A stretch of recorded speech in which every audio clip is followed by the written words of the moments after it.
Барлығына сәлем достар. Атақты қылмыскер адам Балым торда тұрып жатыр. Бірақ бұл оның қыруар ақша табуына және полицияға, түрмеге тіпті үкіметке желілертіп жіберген мафияға толық бақылау жасауына кедергі келтірмейді. Мұндай жағдайда ол осал емес. Бірақ іске Джек Стоун араласады. Ол әйелінің өлімі үшін адамгершілікке жатпайтын адаммен зұлматтан кек алу үшін барлығын жасауға дайын. Күзетші тұтқындарды қорқытуға және мүлтіксіз бағынуға арналған бүкіл денесі бойынша өткізбейтін маскасы және қорғаныш пластинкалары бар толық қара костюмге жүгінеді. Ол шкафында ақшасы бар ұйытқыны тауып, үлесін кейінге қалдырып, әріптестерінің неғұрлым қорғалған секцияларға рұқсат ала отырып, мекеменің дәліздерімен жылжиды. Ол кіреберісте түрме қызметкеріне мүлдем ұқсамайтын басқа күзетші тұрған бөлменің тыйым салынған аумағына жетеді. Ол еркекпен ешқандай құрметсіз сөйлесуге мүмкіндік береді. Міне Балан, сені өлтіруге рұқсат берді деп айтады. Есіктің сыртында Балым қылмыстық бастығының резиденциясы бар. Ол кешкі ас кезінде тыйым салынған заттарды жөнелту туралы мәселелерді шешеді. Жүктерді жеткізу тура түрме қамауында жүргізіледі. Жаңа тұтқындар келеді. Соның ішінде Джек Стоунда бұрынғы полиция қызметкері бар. Оны алғашқы тексеруден өткізеді. Оны өзін сатқын деп санайтын күзет қызметкерлері де, тұтқындар да жек көреді. Сондықтан Джек қараушылардан бірнеше соққы алады. Ал оның қолында зәкір тәрізді талисман бар. Ол сүйікті әйелмен болған бақытты сәттерді еске алады. Қатаң костюм киген ер адам банкке кіріп, оның екі көмекшісі бүркеншек киген соңғы ғимараттың төбесіне шығады. Олар қараңғыда банк залына еніп, сымдарды кесіп тастайды да, ер адам қару-жарағын алып, барлығына еденде жатуды талап етеді. Тонаушы қойманы ашу үшін менеджерді тауып кепілге алады. Ол ақшасы бар сейфтерді тазалайды, бірақ жеке сөмкеге салатын қағаздарды, флешкалар мен дискілерді де алады. Кете бергенде тонаушы қоймаға өрт қояды. Оған көмекшілер қосылып, олар кетуге кіріседі. Бірақ оларды көшеде осы жағдайда оқ жаудыратын орыстар тобы қарсы алып жатыр. Тонаушылар гранатамен қаруланып, шабуылды сәтті тойтарады. Алайда қымбат уақыт жоғалып, оқиға орнына полиция көлігі де келіп үлгереді. Полиция екі қылмыскерді тез арада жоя алады. Костюм киген бандит өзінің екеуіне де төгіліп, барлық сөмкелерін тастап кетеді. Қылмыскер көп қабатты автотұрақтарға тоналған затты тастап кетеді. Қуғын сүргін жоғары деңгейде жалғасады. Автотұрақтар тосқауылда күтіледі. Тонаушы екі қудалаушыны өлтіреді және олардың қаруын алады. Бірақ бір офицер оны тосқауылдап ұстап қалады. Түрмеден жаңадан келгендер тобырдың астында қызғылт сары футболкада татуировкамен ортақ залға шығарылады. Жас бүркеншіктер келген мінезінің күшін және өздері үшін мүмкін болатын пайданы бағалайды. Олардың ішінде Джек түрме үшін қорлайтын қызметпен айналысатын көзілдірік киген еркекті ұзаққа созбайды. Джек еденді бояу жуатын адамды байқайды. Стоун камераға кіреді. Көп ұзамай ол жақта Сильваның қара нәсілді жігіті пайда болады. Ол оны танып, жаңа көршісінің таңғаларлықтай достықпен қарсы алады. Ал Синклер есімді журналистің жас қызы есіктің астына банктен шығаруға болатын сөмкесін тастап кетеді. Оның ішінде ақша емес, дискілер, флешкалар мен құжаттар бар. Тұтқындардың бірі Семен өзінің қыңыр достарымен жаңа келгендерге түрме ішіндегі шатыр үшін ақша төлеуді ұсынады. Олар бас тартқан үшін ол ерлердің бірін өлтіреді. Келесі кезекте Стоун. Кейіпкер түрме заңдарының қалай қалыптасқанын жақсы біледі. Төбелесте еден жуушы адам оған көмектеседі. Балым жинаушы Стоунмен көзбе-көз сөйлескісі келеді және тұтқынды арнайы үй-жайға шығарады. Бірақ мафиоздар тәуекелге бармайды және батырмен тек рация арқылы сөйлеседі. Ол өз бекінісінен істерді өте жақсы басқарады. Ал оның сыртынан $1 миллион марапат тағайындалды. Детектив Джек Стоун өзінің мансап жолында оған көп қиындық келтірді және оның онымен бірге бір түрмеде қалу үшін кінәсін мойындағанына таң қалды. Сөйтіп полиция қызметкері оның қоймасынан құжаттарды ұрлап алып, ұпайымен оны қайда жасырғанын білгісі келеді. Джек тек қалағаныңша жауап ретінде күледі. Біз тағы да автотұрақтағы эпизодты көріп отырмыз және тонаушы өз тұлғасын ашып береді. Ол Джек Стоун. Ол таңырқап полицияда сатқындықпен әйелінің өлімі үшін айыптайды. Түнде камерада Джекке шабуыл жасайды. Басқару пультінде отырған күзетшілердің бірі камераны бұрады. Бірақ Стоун үш қылмыскерді де тез нокаутқа түсіреді. Гриша Синклер өз тапқырлары туралы баяндау үшін прокурор Джонсонмен кездесуге келеді. Бірақ ол жақта оның көмекшісі Марк Грейм басып алады. Ол Джек Стоунның ісі туралы біледі және қыздың оған бәрін айтып беруін талап етеді. Ал ол енді прокурорға ақпарат береді. Тәжірибелі журналист істен бас тартып, сот ғимаратынан шығарда прокурорды қараусыз қалдыру үшін асығыс кабинеттен кетеді. Оның полициядағы сыбайлас жемқорлықтың дәлелі бар, және Трэши қылмыстық желінің жетекшісі Баллом мен Стоун ынтымақтастық отыр деп күдіктенеді. Полиция қызметкерін өлтірген үшін өлтірілуге тиіс болғанымен, олар бір түрмеде қалды. Прокурор журналисті мұқият тыңдап, іске кірісуге келіседі. Осыдан кейін Трэши түрмеде Стоунға барады.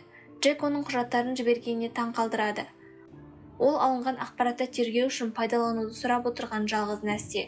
Джек күйеуінің тірегі мен қолдауын білдіретін Зәкірдің әйелінің сыйлығын қайтадан қолына алды. Бірақ Стоун әйелін құтқарып, оған осы тіректі бере алмады. Жинаушы оның ойларын үзіп камераға қамады. Оларға Уильям өте маңызды адам сияқты көрінеді. Егер еденді қаннан көшіріп тастау керек болса, ол менің есімім. Ол Джекті ескертеді. Төбелес болған Симеон Саламның немере інісі. Ал тіпті қадағалаушылар да мафиоз мәселесінен қашады ғой. Сол уақытта түрмедегі әйелдер блогында да тыныш емес. Тәртіпті бұзған үшін және мафия басшысына жұмыс істейтін Катеринаға шабуыл жасаған үшін оны ұпаймен қорқытуға күзетшілер Аленаны алып кетеді. Қызбен бірге Симеон және Стоунға шабуыл жасаған 3 тұтқын тізерлеп тұр. Олардың барлығы тек қана бастықтың қабылдамайтын өнерпаздығы үшін ғана емес, сонымен қатар өзіне көлеңке түсіретін масқара сәтсіздігі үшін де жазаланады. Ол мәселені шешуді өз қолына алып, жаудың басына $100 баға белгілейді. Уильям Джекті алдағы қауіп туралы тағы да ескертеді. Көп ұзамай күзетшілер барлық тұтқындарды серуендеу ауласына қуып шығады. Үлкен көшқа алғашқы үміткерлер пайда болады. Жинаушы бақылау камерасын алдын ала бұрады және тігісті қабырғаға қалдырады. Сонда Стоун нені пайдаланады? Уильямның өзі сырт қалмайды. Кейіпкердің төбелестен аман-есен шығуына тағы да көмектеседі. Ал прокурор Джонсон лас істерге араласқан көрінеді. Ол журналистің мафия қылмысының дәлелін алғанын тікелей оған баяндайды. Мафия бастығының айтуынша Стоун да күннің соңына дейін өмір сүре алмайды. Трэши өзінің машинасына зиян келтірмей жете алады, бірақ ол қауіпті авантюраға іліккенін сезінеді. Ал енді Джекке күзетшілер де шабуыл жасап жатыр. Олар жалақы бонусын алуға, оның кір жуатын бөлмеде 3 рет қарауға қарсы емес. Бірақ сөмкелер шабуылшының өздеріне қарсы айналады. Ал керек жарақтар бұрынғы полицияның нүктелі соққыларынан қорғауға көмектеспейді. Шығу жолында оны тұтқындар қатарынан тағы 9 адам күтеді. Бірақ Стоун олардың әрқайсысын сөзбен қорқыта алады. Төбелес кезінде оларға тигізетін зақымданудың бағасы онша көп емес. Үйіне қайтып оралған соң мазасыз Синклер онымен бірге тұратын досы Элисоннан қорқады. Ол оған полицейлердің, шенеуніктің және тұтқындардың есімдері бар нарко желісін ашқанын айтады. Ал Джек Стоун керісінше мафиозға кедергі келтіргісі келеді. Осы кезде Алена Баумның бұйрығы бойынша Катеринадан кешірім сұрауға келеді. Бірақ бұл жолы қыз қарсыласына оны кесуге мүмкіндік беріп, госпитальға барады. Ол дәрігерлерді алдап папкадан жапсырманы ұрлайды. Дәрігерлер кеткеннен кейін қылмыскер кісендерін шешіп, шкафтан дәрі-дәрмек ұрлайды. Ол бақылау камераларынан жасырынып, дәлізге шығып, қосалқы бөлмеге кіріп шығады. Онда оны шелекке тығылған желеткіш шахтасының кілті күтеді. Оған дейін оны белгі берген Уильям Стоун журналистен кезекті кездесуге аттанады. Трэши ер адамнан оны серіктесінің тапсырғанын біледі. Джек автотұрақта биіктен лақтырған адам. Ол әйелінің өліміне кінәлі адамдардың жазаланғанын қалайды. Ал Лена өз кезегінде шахтаға барып, түрменің картасын маркерлермен суреттейді. Ол қайтып оралады да, Уильям оны қашып бара жатқанда ұстап алатын медбикені мазалайды. Стоун тазалаушы қашан жасырын жұмыс істейтінін білуге тырысады. Уильям Балломның жемқорлық желісін тергеп жатқан ФБР агенті. Түрмелерде ол 6 айдан бері агенттің балансты шешуге кедергі келтірмейтінін білу керек. Бірақ олардың диалогын кезекті полиция аңшылары тоқтатады. Уильям жаңа досын жауып, бұл мекемедегі жалғыз агент емес екенін және жинаушы белгі бергенде Джек дайын болуға тиіс екенін айтады. Уильямға түрме директоры есеп береді. Ол неге төбелеске кіріп кеткенін сұрайды. Енді ол жұмыскерді жарақаттап кетті. Директордың да жемқорлығы бар. Ол тазалаушыны бастықтың асығыстарынан қорғау үшін $10,000 қалайды. Журналист прокурормен кездесуге қайтадан келеді. Бірақ онда оны тағы да барлық жерде көмекші Крейн күтеді. Ол қыздың ФБРдағы білгенінің бәрін хабарлауын талап етеді. Оған кездесуге қыздың келгені туралы баяндалады. Оған өз уақытын бөлген жөн. Аленның күзетшілерінің қоршауында босқын өз қонысын тастап, дәрі-дәрмектерді қолданып, кезекті ауруды елестетеді. оны қайтадан медициналық пунктке жатқызады. Уильяммен бірге күзетшілерге шабуыл жасап, қосалқы бөлмеде қандай да бір қоспа жасайды. Баллам Анниктің артынан Алесияны қызын көреді. Ол әкесін көптен бері көрмеген. Оның отанын қорғап, ерлікпен қаза тапқанын айтылды. Біреулер оған құпия құжаттарды жіберді. Енді әкесінің адам саудасы, кісі өлтіру және тыйым салынған заттардың айналымы үшін айыпталғанына қатты ренжиді. Уильям дайындалған қоспаны пайдаланады. Одан күзетшілер ессіз құлайды. Ол есікті басқару пультінің артына отырады, ал Алина бақылау камераларына кіреді. Баллам қызының бетіне жалған деп жазылған. Ол оған сенбейді де, әкесі деп есептеуден бас тартады. Енді қауіп төніп тұрған туралы қызына ескертеді. Мафия басшысы өз блогына қайта оралып, оны басып алуға Уилл дайындалды. Алена мен олар столынды шығарып, карцердің есігін бекітеді. Джек күзетшіні кеседі де оның киімін киеді. Агенттердің нұсқауымен түрмедегі лабиринт бойынша қозғалысты бастайды. Бірақ Аленаның есігінің астында кілт іштей ұмытқан күзетші бар. Директор осы сахнадан өтіп, есікті өз кілтімен іріктеп алады. Миссия бұзылды, бірақ стол әлі де баланстан алыс емес. Сонда Джек түрменің барлық есігін ашуды сынады. Тұтқындар еркіндіктің иісін сезініп бүлікті бастайды. Баллам мен күзетшілерге шабуыл жасайды да тобырдың ішіне қарай жүгіреді. Стоунмен бірге олар бір-бірін іздеп бүліктің хаустығына тап болады. Ал Лена Катеринаның айқайын естіп, бастықтың ауруханасымен есеп айырысу үшін ас үйге барады. Сонда оған пышағы бар қыздар шабуыл жасайды. Журналистің досы Элисон қоңырау шалып, ол мафия құжаттарының түп нұсқасын беруді талап етеді. Синклерге шабуыл жасайды. Қыздың қолында тапанша бар.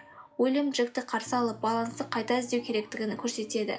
Ал Алена Екатеринаны шешеді. Стоун айқасқа түсіп, бірнеше ауыр жарақат алады. Сильва көмектеседі. Камерник Балтимордың оң қолынан соғылады. Трейси тапаншаны Элисонның қолынан қағып, пәтерге тартыс жасайды. Досымды соңғы сәттерде прокурордың көмекшісі Крейн жояды.